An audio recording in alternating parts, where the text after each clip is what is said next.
Is peak pay worth it anymore? Stick around, we're going to talk about that. Hey everybody, how you doing? Dash and Dave here again.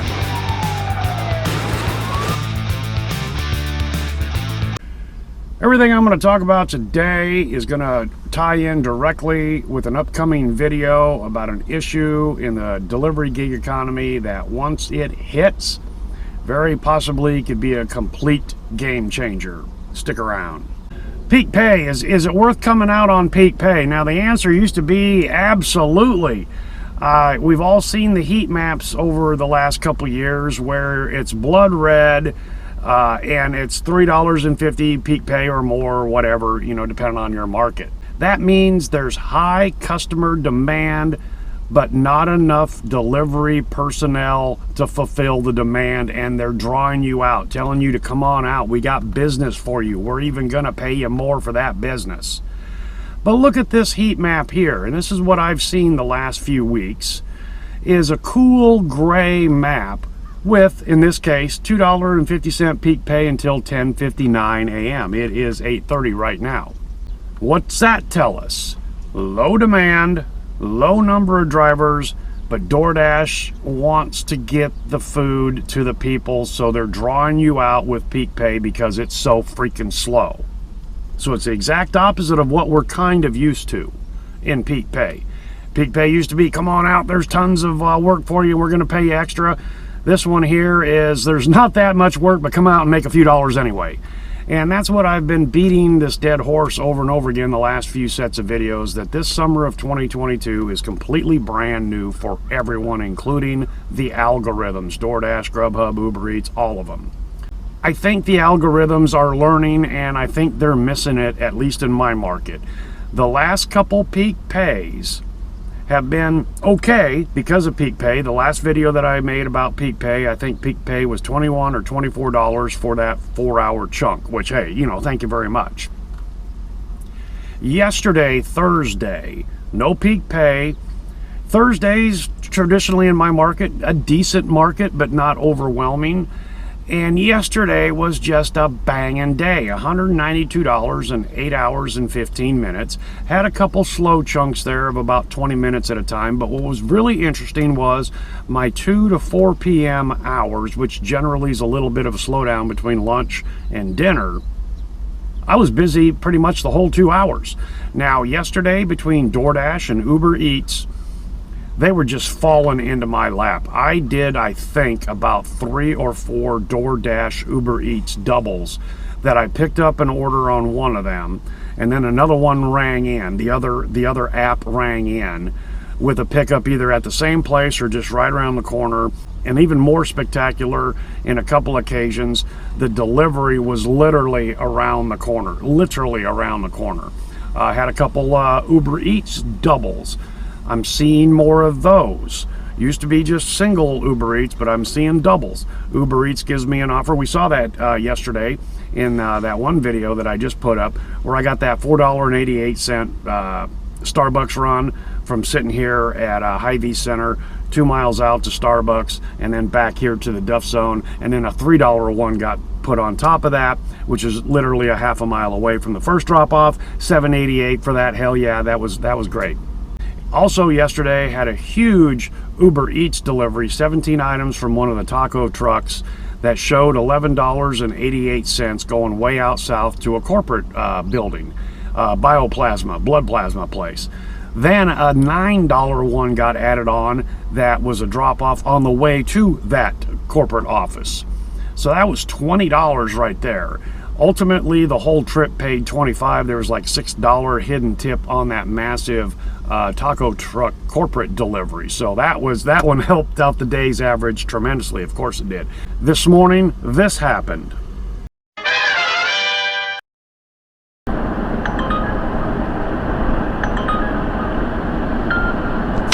Hell yeah, we'll take that one. 9 miles away, and I get the Starbucks offer. That'll bring me back to the south side of the Duff Zone, and then I can go top off Speedwagon.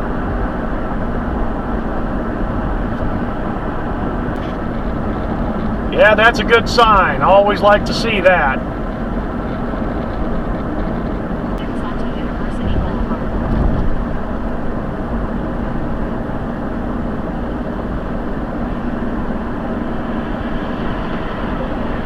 Jacob, it'd probably be best that I drop it off at CVS then. I'll probably be picking it up around 7:50.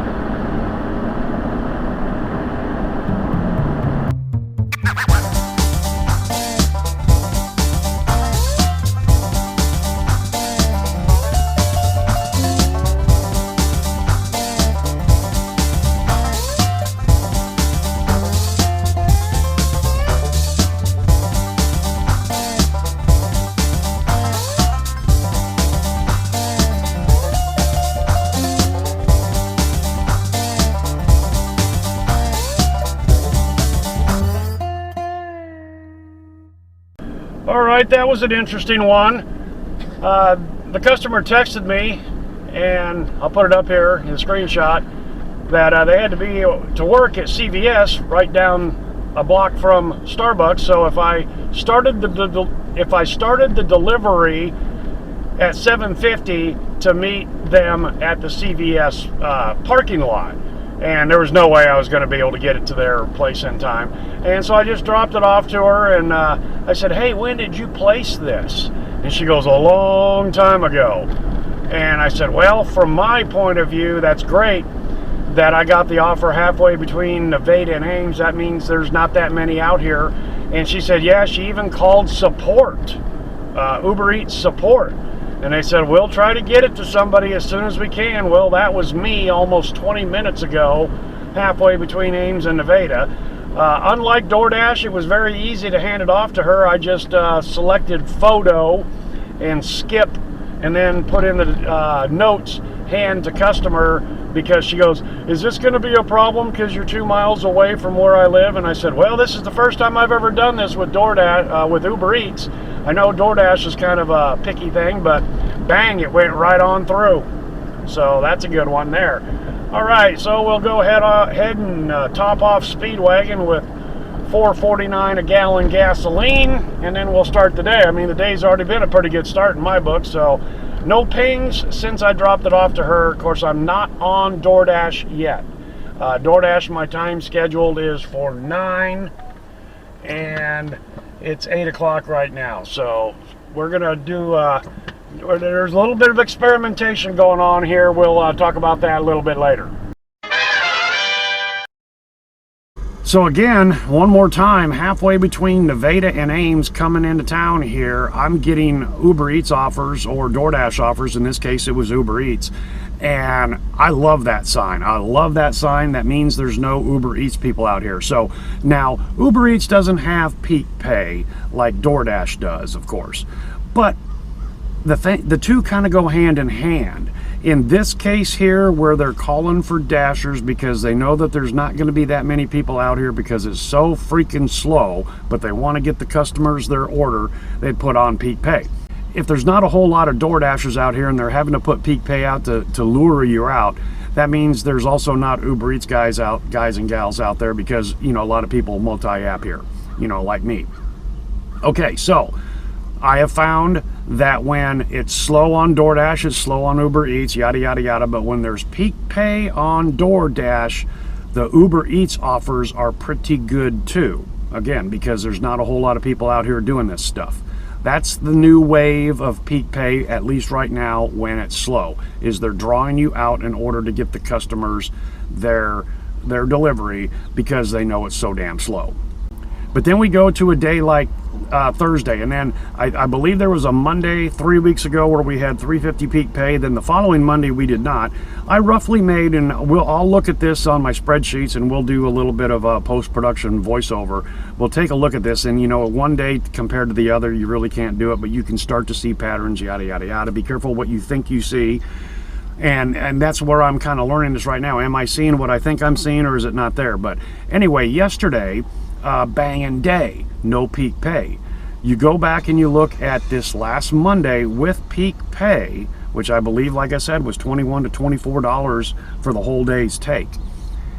In roughly 3/4 of an hour,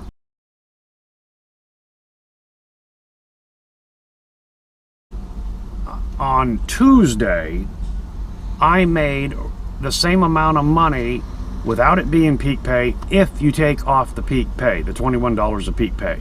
So yes, it was nice to have that $21 of peak pay, but the following day I made basically the same amount of money in just a little bit more time if you took away the peak pay. So then we go to yesterday, Thursday, banging day. When I woke up this morning and saw that peak pay had been slammed on for today, Friday, traditionally a day that can be a pretty good day, I was shocked. And I mean, they've got it through the whole weekend just about. So this is where the experimentation comes into play. How does today pan out versus yesterday, Thursday, with no peak pay, versus Monday with peak pay, yada, yada, yada. So I'll gather this data as much as I can. You know, I've made a kind of snarky comment to a couple friends and co-workers and Doordashers that, you know what, from where I'm sitting right now and from what I think I'm seeing, I'd rather have no peak pay, because that means me and a couple of the other full-timers are out here gathering the green, whereas with peak pay, we're fighting for scraps on the table. So anyway, let's try to figure this out. There's probably not going to be any hardcore conclusions, but let's find out. All right, guys and gals, that's all I've got for you today. Hopefully you can take something from this video and put it to use for yourself. Thanks for coming along for the ride, and hope to see you next time.